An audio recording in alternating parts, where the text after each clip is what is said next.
We're here with Attorney John Dunn to talk about some of the responsibilities Scott Pruitt will have as the new lead of the EPA.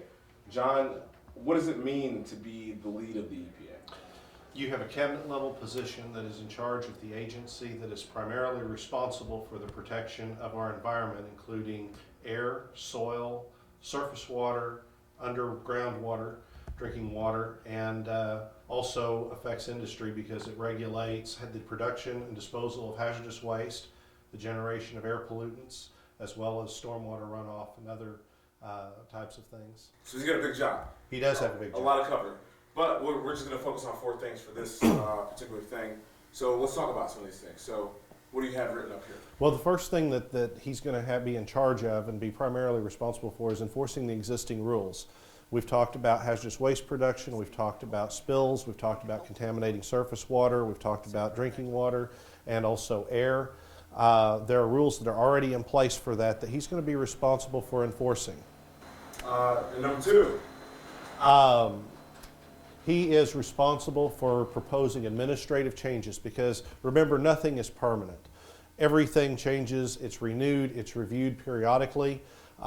He is responsible for proposing to the Congress to permit the EPA to administratively change its rules in the Code of Federal Regulations. So what does that mean from a paperwork standpoint? So does he have to slip that in, or when you make those changes, or when you even make personnel changes, what happens? It's not personnel changes. It is like if he wanted to change the threshold reporting limit for a specific chemical, or he wanted to regulate one chemical differently than has been in the past, he first has to propose a rule change.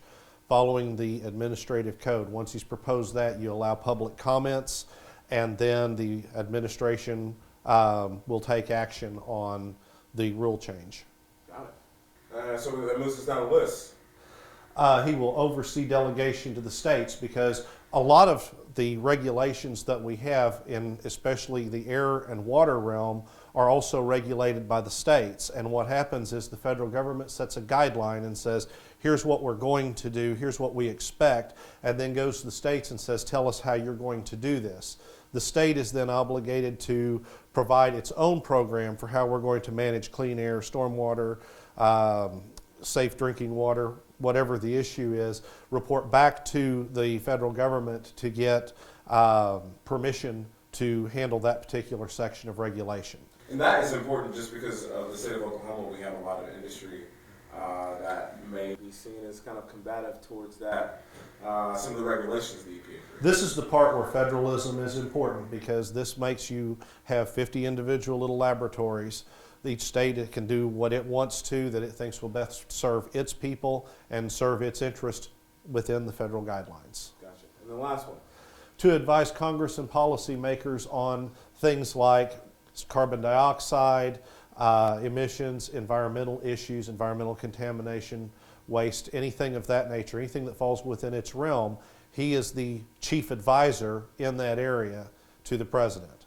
And this is, he's going to have direct contact with President-elect Trump based on these issues. Every time there is a cabinet meeting, he would be there, yes. There you go. Those are the 4 things. Scott Pruitt will be in charge. Thanks so much. You're welcome. Really appreciate it.